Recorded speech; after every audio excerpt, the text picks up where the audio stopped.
여러분들이 내용 공부를 하다 보면 이제 비슷비슷한 내용들이 등장을 하면서 헷갈리는 경우가 생겨요. 비슷한 것이 나왔을 때. 그러니까 앞서서 배웠었던 우리가 이제 방정식이라고 하는 것과 더불어서 연립방정식을 공부하고 그다음에 부등식을 공부하다 보면 이 등호와 부등호 사이의 차이 때문에 조금 비슷한 성질에서 쉽게 받아들일 수 있는 반면 또 헷갈리는 부분들도 생길 수 있으니까 주의해야 될 부분에 초점을 맞춰서 이번 수업 같이 잘 들어주기 바라겠습니다. 자, 그러면 오늘의 키워드 같이 한번 살펴보죠. 오늘은요, 앞에서 얘기했던 대로 부등식이라고 하는 내용을 같이 한번 살펴볼 거예요. 부등식이 과연 무엇인가? 그래서 이제 부등식이란 하고 물어본다면 언제든지 그 정확한 뜻을 이제 이야기할 수 있어야 되겠죠. 그리고 나서 이제 다음은 부등식의 성질. 사실 이 부등식의 성질은 앞서에서 우리가 중등 1학년 과정이었나요? 등식의 성질을 공부했었던 것이 기억날 겁니다. 그래서 이 등식의 성질과 상당히 유사한데 역시 이 성질 역시도 부등식을 풀어내는 데 있어서 아주 중요한 역할을 하게 된답니다. 근데 주의해야 될 것이 있어요. 그런 것들 주의해서 다시 한번 살펴보도록 하고 그 다음에 이제 부등식의 해. 부등식의 해라고 한다면 방정식에서 등호를 참이되게 할 수 있는 x값을 방정식의 해 또는 근이라고 이야기했었는데 이때 부등식의 해라고 하는 것은 무엇인가? 또 부등식을 푼다라고 하는 것은 무엇을 나타내는가? 이런 것들 무엇이 있는지 같이 한번 살펴보도록 하죠. 그리고 이제 다양하게 살펴볼 수 있는 다양한 1차 부등식 뭐 복잡한 형태로 나와 있어서 여러 가지 유형별로 조금 정리해 놓은 것들도 있지만 선생님이랑 이제 큰 틀에서 한번 살펴보도록 하고 자세한 내용들 그러니까 좀 더 복잡하거나 여러분들이 헷갈릴 만한 다양한 문제들은 우리 또 이제 문제풀이에서 살펴보도록 하겠습니다. 해서 대표적으로 등장할 수 있는 다양한 1차 부등식들을 살펴보고 풀어봄으로 해서 이제 전체 요 강의를 정리해 보도록 할게요. 자, 그래서 이제 오늘의 키워드가 이렇게 정리가 되면 오늘 그 첫 번째 내용을 선생님과 함께 출발해 볼 수 있는데 그 첫 번째가 바로 부등식에 관련된 내용으로 출발하겠습니다. 자, 개념 첫 번째 부등식 가보도록 하죠. 뭐든지 항상 출발 전에는 그것의 뜻을 정확히 아는 것이 중요해요. 뭐라고요? 뜻을 정확히 아는 것이 중요합니다. 그래서 여러분들 그 교재에 첫 번째 부등식이란 하고 나와 있을 거예요. 부등식이란. 말 그대로 부등식은 우리가 등식에서 살펴봤던 것과 마찬가지로 부등호를 포함하고 있는 모든 식을 우리는 부등식이라고 얘기한답니다. 여기선 그 등식이나 또는 부등식이 참이 되거나 거짓이 되거나는 크게 중요하지 않아요. 부등식이냐 아니냐라고 하는 것은 부등호를 포함하고 있느냐 부등호를 포함하고 있지 않느냐라는 여부로 따지게 됩니다. 예를 들어서 어떤 식이 예를 들어 2x가 3보다 크거나 같다. 자, 이렇게 얘기한다면 얘는 부등식이 될 수 있어요. 왜냐하면 부등호를 포함하고 있기 때문에. 그죠? 요렇게. 선생님 등식이라고는 할 수 없나요? 등식이라고는 할 수 없어요. 왜냐하면 부등호가 있기 때문에 등호로만 되어 있으면 등식입니다. 그러면 만약에 이런 경우는 어때요, 선생님? 7이 3보다 작다. 자, 이런 거요. 틀렸는데요. 그렇죠. 이거는 초등과정만 정상적으로 맞췄다고 하더라도 이게 틀렸다라고 하는 건 맞아요. 틀린 내용이긴 하지만 무엇이라고? 부등식이냐 아니냐라고 물어봤을 때는 부등호를 포함하고 있기 때문에 얘는 부등식이 맞습니다. 부등식이라고요. 이것의 그 참 거짓 옳고 그르냐 맞냐 틀리냐를 따져놓고 봤을 때는 틀린 내용이지만 어떻게 세상에 3이 7보다 커요? 그럴 수는 없겠죠. 그렇지만 여기에서 얘기한 대로 부등식이냐 아니냐를 따져놓고 봤을 때는 부등식이다. 자, 이렇듯이 부등호를 포함하고 있는 모든 부등식을 가리켜서 우리는 뭐라고 한다? 부등식. 그러니까 부등호가 들어가 있으면 돼요. 식에. 자, 이렇게 해서 이제 부등식이 어떤 건지 살펴보았고 두 번째 이제 여기에서 조금 중요한 내용이 등장을 하는데 부등식의 표현입니다. 이 부등식 표현에서 선생님이 조금 중요하게 강조하는 것이 어떤 것이 있냐면 사실 여기 있는 요 내용이요. 많은 부분 초등학교 4학년 과정에서 여러분들이 수를 어림하기를 배웠을 때 그 내용들을 많이 포함하고 있어요. 그래서 이상이다, 이하다 또는 초과다, 미만이다 라고 얘기하면서 어떤 것을 포함하면서 큰지 또는 포함하면서 작은지 내지는 포함하지 않으면서 큰지 포함하지 않으면서 작은지 해서 이상, 이하, 초과, 미만에 대한 내용을 공부하면서 부등식에 관련된 내용, 부등호에 관련된 내용이 공부됐어요. 그런데 여기서 잠깐 언급해보고 갈 것은 표를 잠깐 만들면서 보도록 할게요. 자, A가 B보다 크다는 어렵지 않아요. 뭐라고요? A가 B보다 크다라고 한다면 이 내용은요. A가 B보다 크다. 요거 표현하라 그러면 A가 B보다 큽니다. 이렇게 적으면 돼요. 맞죠? 그 다음에 나와 있는 내용이 뭐예요? A가 B보다 작다. A는 B보다 작다. 뭐 A가 써도 되고 A는 써도 되고 A는 B보다 어떻다? 작다 이거예요. 이것도 어렵지 않죠? A가 B보다 작다 그러면 B가 더 크게 이렇게 싹 쓰면 됩니다.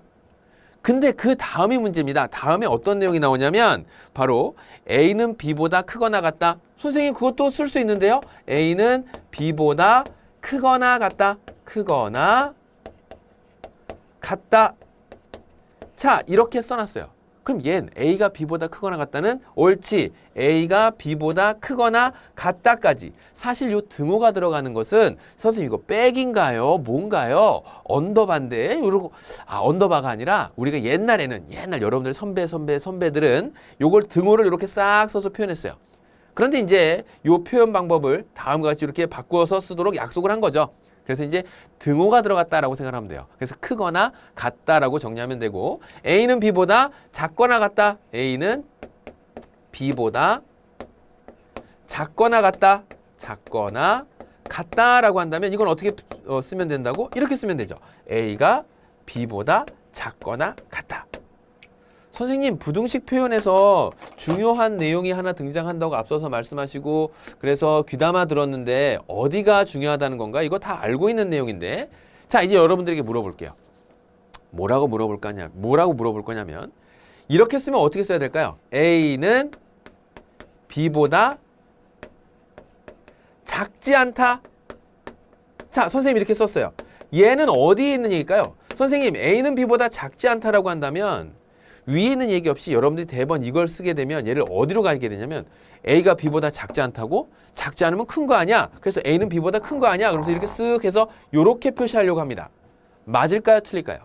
그래요. 이거 주의해야 돼요. A가 B보다 작지 않다라고 하는 것은 크다라는 의미뿐만 아니라 같다라는 의미까지도 같이 들어가야 됩니다. 뭐뭐 하지 않다라고 하는 요 내용이 작지 않은 것이지 작지 않으니까 큰 것뿐만 아니라 같은 것까지 들어가야 된다는 거예요. 그래서 이리로 가는 것이 아니라 어디로 간다고요? 바로 A는 B보다 크거나 같다. 여기 있는 요 내용으로 들어가야 됩니다. 뭐라고요? A는 B보다 작지 않다라는 건 다음과 같이 A는 B보다 크거나 같다. 다시 바꾸어서 얘기하면 A는 B보다 크지 않다. 이 말은요. 작겠구만 이렇게 생각하면 안 된다 그랬어.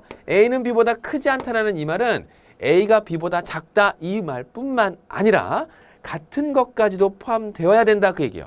그래서 A는 B보다 작거나 같다 요 내용으로 다음과 같이 A는 B보다 크지 않다의 의미를 판단해 줄 수 있어야 되죠. 요런 표현들 때문에 사실 이 부분까지는 그리 어렵지 않습니다. 그런데 이렇게 생소하게 조금 등장했을 때 작지 않다 또는 크지 않다 요 내용을 등호를 포함한 관계까지 생각해서 내용을 정리해 줘야 된다는 거 이런 부분들 좀 주의해 주면서 문제 풀어주면 될 거예요. 자 이제 그 다음에는 세 번째 바로 이제 부등식의 해에 대한 내용이 나오죠. 부등식의 해라고 하는 것은 무엇일까? 부등식의 해. 해라고 하는 건 선? 요거 아니죠. 부등식의 해. 여러분들 방정식의 해를 구했을 때도 마찬가지로 등호를 참이 되게 할 수 있는 x값을 방정식의 해라고 공부를 했습니다. 맞나요? 앞서에서 연립방정식도 마찬가지로 두 개의 미지수가 두 개 있는 그 등식을 동시에 만족시킬 수 있는 x값과 y값, 미지수값을 찾았을 때 등식을 만족시킬 수 있는 미지수의 값이었죠. 여기서도 마찬가지입니다. 부등호를 만족시킬 수 있는 x값들을 얘기해요. 그런데 이제 우리가 수를 얘기하다 보면 지금 현재 유리수, 그 다음에 정수, 요 정도 수준까지 여러분들이 수를 공부하고 있기 때문에 상당히 많은 수가 그 범위 안에 들어갈 수 있겠구나라는 사실은 알 수 있어요. 그러다 보니까 부등식의 해라고 하면 연립 방정식이나 방정식의 해와 달리 딱 정해진 것이 아니라 범위로 등장할 수 있다는 얘기예요. 왜냐하면 어떤 수보다 큰 수들이나 크거나 같은 수들 전부를 표현해야 되는데 그걸 일일이 다 서술해서 적을 수 없으니까 기호인 부등호를 사용해서 표현하게 되는 거죠. 그래서 그 의미는 그랬다고 바뀌는 건 아닙니다. 뭐라고요? 부등호를 만족시킬 수 있는 x값. 또는 그 x값에 대한 범위, 이것을 가리켜서 우리는 부등식의 해라고 하고, 그 다음에 이제 네 번째 나와 있는 내용은 부등식을 푼다라고 하는 것은 도대체 무슨 의미인가? 그러한 해를 찾는 과정을 부등식을 푼다라고 얘기를 하는 거죠. 그럼 그러한 부등식은 어떻게 풀어가는가? 자, 이러한 부등식을 풀 때 내가 인위적으로 어떤 특정한 값들을 대입하면서 그 값이 이 부등호 관계를 만족시켜 이렇게 찾아서는 전체적인 답을 찾기가 부정확해질 수 있어요. 그러니까 여기에 나와 있는 내용들도 앞서 이제 우리가 등식의 성질을 이용해서 방정식을 해결했던 것처럼 부등식 또한 그러한 성질을 통해서, 즉 부등식의 성질을 통해서 부등식을 풀어나갈 수 있다라는 정도까지와 그 다음에 부등식을 푼다의 의미, 부등식의 해의 의미를 알아두면 되겠습니다. 됐나요? 자, 그러면 여기까지 해서 이제 첫 번째 개념에 해당하는 부등식에 대한 내용을 쭉 같이 한번 살펴봤어요. 자, 그러면 요 내용을 바탕으로 문제를 같이 한번 풀어보면서 내용 정리 다시 한번 해보도록 할게요. 자, 그 다음에 이제 부등식의 성질로 넘어가 보겠습니다. 다음 개념은요, 부등식의 성질이에요. 이 부등식의 성질도 등식의 성질과 상당히 유사한 성질을 가지고 있습니다. 여러분들 교환에 나와 있는 내용을 살펴보면서 선생님이 지금 정리하는 내용 잘 비교해서 한 번에 정리를 딱 끝낼 수 있도록 합니다. 부등식의 성질은요, 등식의 성질과 상당히 유사해요. 그래서 A가 B보다 크거나 같았다? 여러분들 교재에는 크다, 작다 이렇게 했네요. A가 B보다 작다로 나와 있으니까 작다로 이렇게 만들겠습니다. A가 만약에 B보다 작다이면 그러면 양변에 같은 수를 더하거나 같은 수를 빼는 것에 의해서는 부등호 방향이 바뀌지 않아요. 등호가 들어가 있어도 마찬가지입니다. 그러니까 부등호하고 등호가 같이 섞여 있는 그러한 부등호가 들어간다고 하더라도 A가 B보다 작다고 한다면 같은 수를 더하거나 같은 수를 빼도 우리 친절한 부등호 C는 그 모양새를 바뀌지 않아요. 그런데 여기에서 A하고 B가 다음과 같은 크기 관계를 만족시킨다고 했을 때 선생님 등식에서는 곱하거나 나눌 때에도, 즉 0이 아닌 같은 수로 나눌 때에도 등호가 바뀌지 않는다라고 했는데 부등식은 좀 다른 것 같아요. 맞아요. 부등식은요, 조금 까다로워서 이렇게 나눴다고 했을 때, 물론 이때 C는 0이 아닙니다. 그랬을 때 어떤 일이 벌어지냐면 이때 C도 0이 될 수는 없고요. 0이 돼서는 안 되겠죠. 0이 되면 전부 다 0으로 만들어 버릴 테니까. 자, 양수일 때에는 부등호 방향이 바뀌지 않아요. 뭐라고요? 양수일 때. 즉 C가 0보다 컸을 때에는 0이 아니면서 C가 0보다 클 때는 부등호 방향이 그대로 유지가 되지만 주의해야 될 것은 만약에 이때 A와 B의 관계는 똑같이 B가 A보다 크고 A가 B보다 작은 이런 관계에서 똑같이 C를 곱했는데, 같은 C를 곱했는데 이때 C가 0이 아니고 C가 0보다 작다고 한다면 음수라면 부등호 방향이 반대로 바뀌어야 됩니다. 간단하게 예를 한번 들어볼게요. 예를 들어서 여러분들 뭐 쉬운 예를 한번 생각해 보세요. 마이너스 2가 3보다는 당연히 작죠. 그런데 여기에다가 양변에 곱하기 마이너스 1을 이렇게 싹 곱해 볼게요. 그럼 음수를 곱했어요. 어떤 일이 벌어지나요? 얘는 4가 될 것이고 얘는 얼마가 돼요? 마이너스 6이 되죠. 어때요? 4가 더 크죠? 마이너스 6보다. 그래서 부등호 방향이 반대로 바뀌어야 된답니다. 이런 것들 주의해야 되겠죠. 그래서 이제 앞으로 부등식을 풀어나갈 때 음수를 곱하거나 음수로 나눠야 되는 상황이 생겼을 때 음수를 곱하거나 음수로 나누는 경우가 생기면 본래의 부등호 방향과 반대 방향으로 바뀌게 됩니다.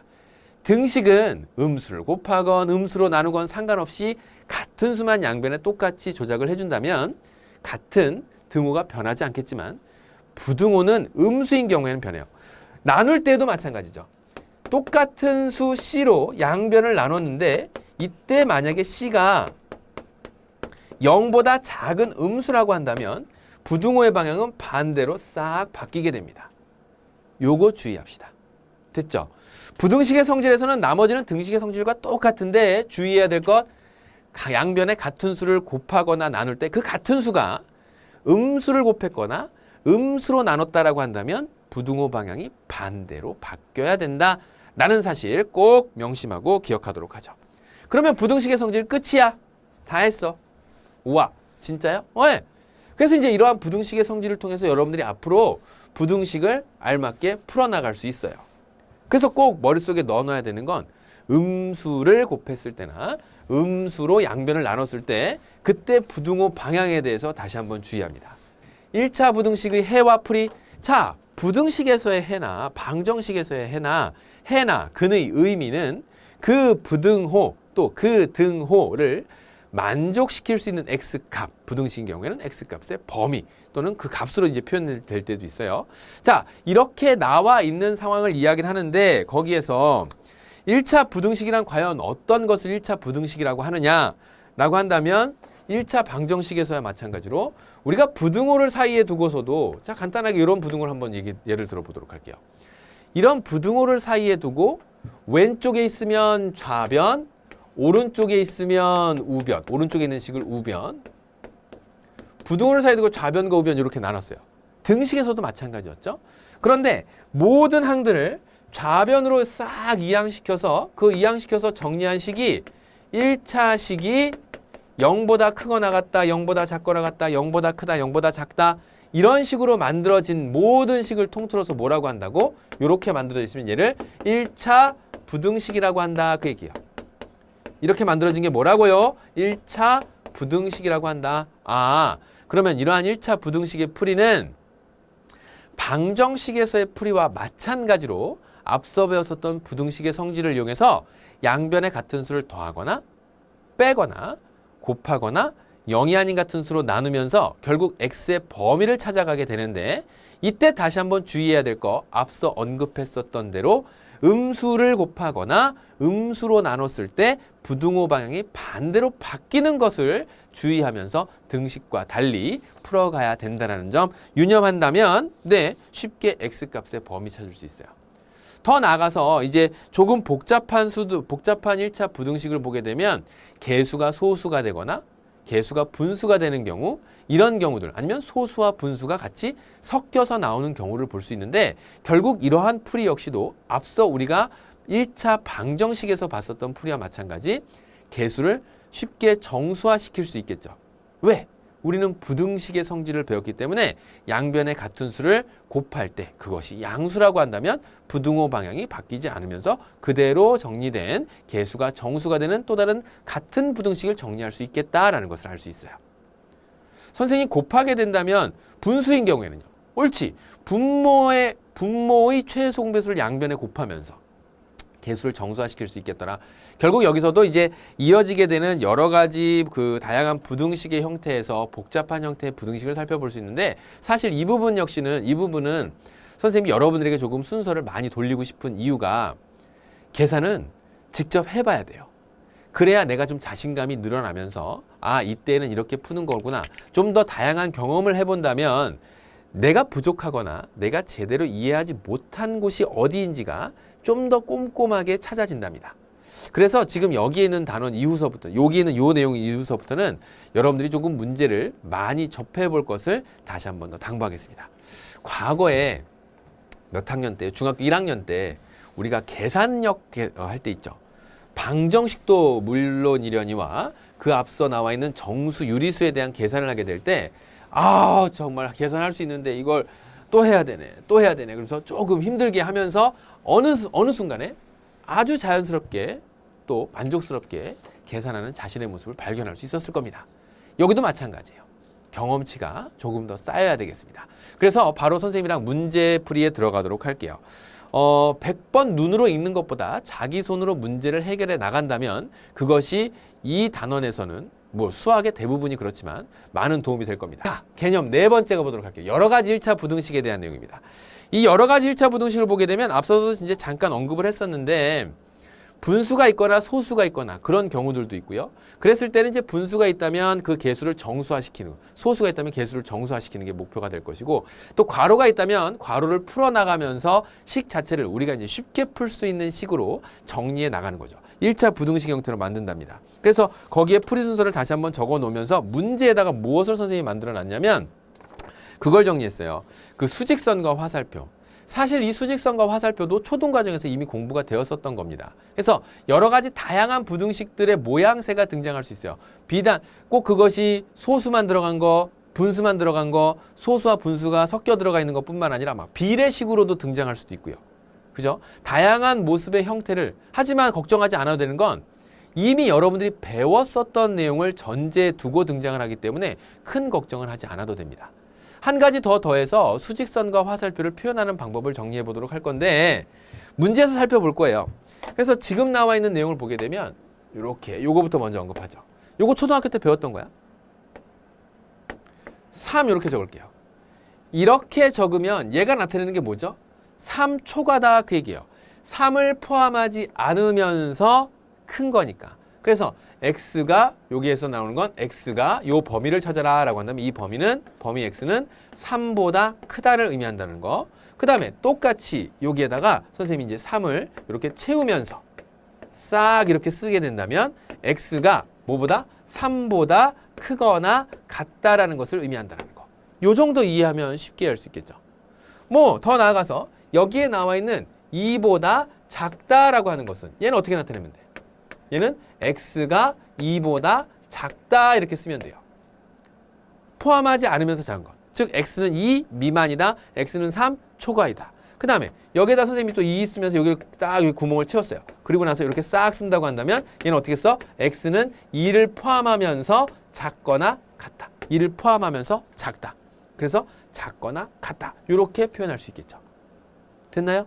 그래서 이제 수직선과 화살표는 여기 현재 나와 있는 내용에서 언급을 하게 되고 주로 활용해서 찾게 되는 게 어디에서 자주 이 문제를 접근해 볼 수 있냐면 맞아요.